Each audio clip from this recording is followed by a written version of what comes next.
Happy holiday, guys. Welcome back to my channel. My name is Cess Paulo and I hope you're having a good Christmas holiday. And today I'm going to show you how to make this round mirror, and it's a decorative mirror that you can actually make as a Christmas gift to your friends and to your family. And I'm going to show you how to make it. So I have this round piece of wood that I already cut that I'm going to use as my frame, and as you can see, I just came and attached it to my wall, and it's actually beautiful as it looks. You can leave it like this as a decor if you don't want a mirror, because I know some people maybe you want a very masculine look and you don't want mirrors. You can just leave it at this.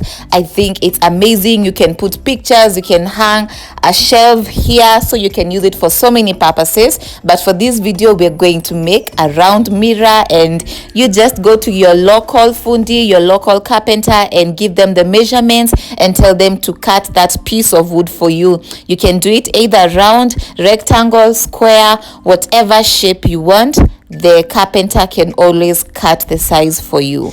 I was so tempted to go for a cardboard because it's more affordable, but I would recommend for the frame you go for a thick piece of wood, one that will not be damaged easily, so that you can have it for a long time, because you don't want a piece of wood that will be damaged when you're drilling in the holes or when you're hammering in the nails. So a thick piece of wood, I would recommend that, so that even when you're moving houses, it's thick enough. You can just remove it, go and attach it to the next place. So for the sake of safety, just go for a thick piece of wood, because cheap is expensive. And there are some people who are asking me where they can get this exact type of wood. It's just a normal board. This is not how it comes looking like. So it's just the normal brown, like any other type of board. After they cut the board, they burn it, and that is how you get to achieve this pattern. So you can just go, and if they don't have that machine for burning, you can just go and buy the board, and then you go and look for someone who does the burning. If you don't get a carpenter at all, you can go to the place where they do welding. They can also burn it. Yeah, it's basically burnt. That's why you're seeing this very beautiful pattern that I love. And for the measurements, I used a hula hoop to do the estimation. So I wanted the mirror to be the size of the small hula hoop, which was around 36 centimeters the diameter, if I'm not wrong. And then you go and make a frame that's bigger than the mirror. So if the mirror you intend to make is 30 centimeters, you make a frame that's going to be maybe 3 centimeters bigger on each side. So make a frame that's around 40 centimeters for a 30 centimeters mirror, unless you want your mirror to be the same size as your frame. Okay.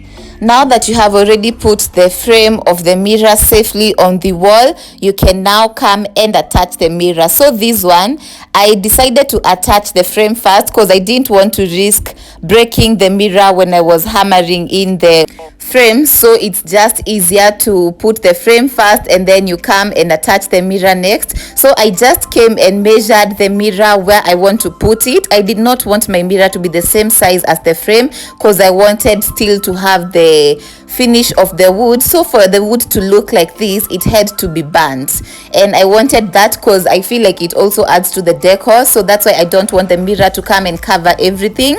Then you're going to come in with the mirror and draw around the circumference of the mirror, because you want to make sure that you get the exact place where you're going to place the mirror. You don't want to make mistakes, because once you use the glue, you cannot change things. Once the glue has been attached, 1 minute, it's done. You cannot even 1 minute, 1 second, you cannot change it. So you have to make sure that you're exact. Draw the circle, don't rush it.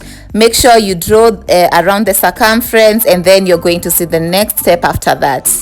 Once you've marked around the circumference of the mirror, you're going to come in with the 1/2 inch nails. They're the tiniest nails that you will find, the same ones that you put on the photo frame. So you're going to ask them for the nails that are put on the photo frame. So you come and put a few around where you marked the circumference. These are going to help you when you're putting the mirror to make sure that you attach it on the right place, that you don't do guesswork.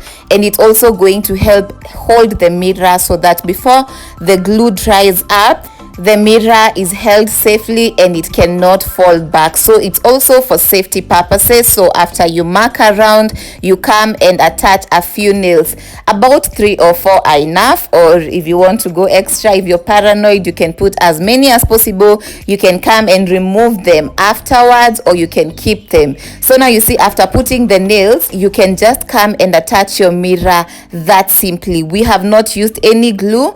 The nails have made sure that the mirror is secure. That's what I was talking about.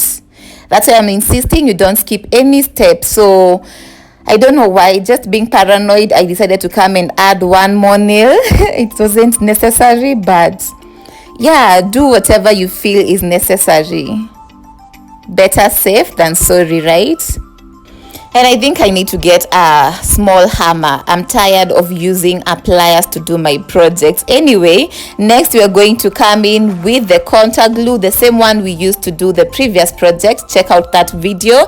And then we are going to come and apply it within the inside of the circumference where we marked. Don't apply it on the whole of the frame because it's going to show once it dries up, and you don't want any messes. You don't want to have to clean up because it's not easy to clean up glue. So just apply only where the mirror is going to lie, and then you're going to come and apply the glue also on the mirror like this. And when you're buying mirror, make sure that you get a thick one.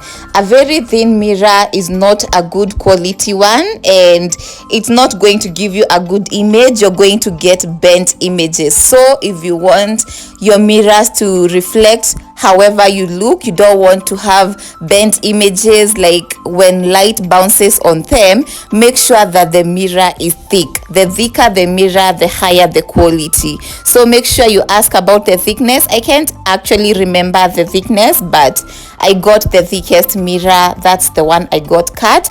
I also tried to enhance the glue using a glue gun, which is very unnecessary. You do not need this. And this is actually my 5th glue gun, and when I was doing this, for some reason it stopped working. So I don't know what's up with glue guns, but they are not long lasting. But anyway, the contact glue is working. So after it dries up for about 10 minutes or 5 minutes, you come and attach your mirror. And once you attach the mirror, it's a done deal. You cannot move it.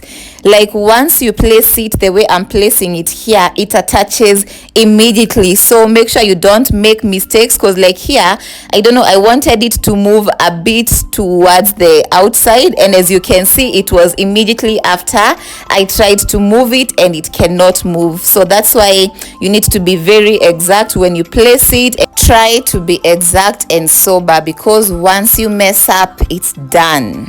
And just like that, guys, we achieved our mirror, and I love it so much. I have wanted this mirror for so long, and I'm glad that I got to make an even better version than I wanted, and I got to make it on a very small budget because it's a DIY. If you go to buy these, you're going to buy it around Kenyan shillings, not less than 5,000, but if you make it, you're going to make it for around 2,000 to 3,000. Yeah, and that's a very good bargain. And tell me, guys, what you think about these in the comment section. Tell me if you're going to try and make these projects for yourselves.